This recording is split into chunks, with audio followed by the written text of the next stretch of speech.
Hi rock stars, this is Beth Azor. I wrote a book called The Retail Leasing Playbook.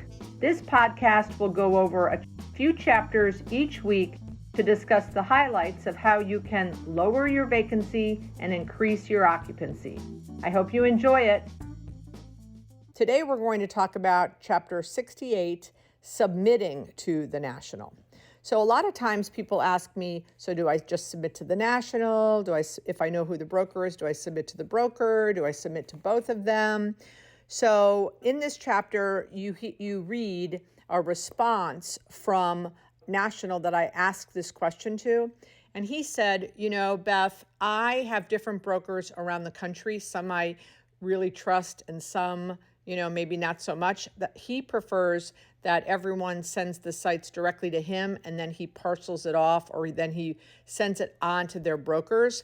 For me, if I know the broker of Starbucks is my friend Brian, I'm going to send it to Brian.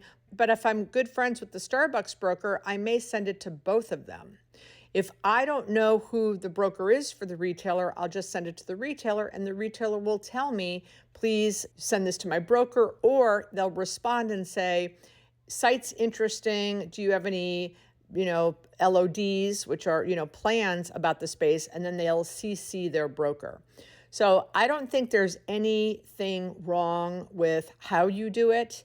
Again, if you have a relationship with the broker, send it to the broker, CC the rep, send it to the rep, and CC the broker. It's just a matter of get it out, just submit it, and then the real estate manager will give you feedback as if you have done it in the way that they want to, and then pay attention to that. So good luck submitting your proposals and your deals and your sites to nationals. The more information that you can give to them, the better. And include the brokers if you know who they are. That's always, I think, in my mind, a good rule. Happy leasing. Thank you for listening to this week's podcast.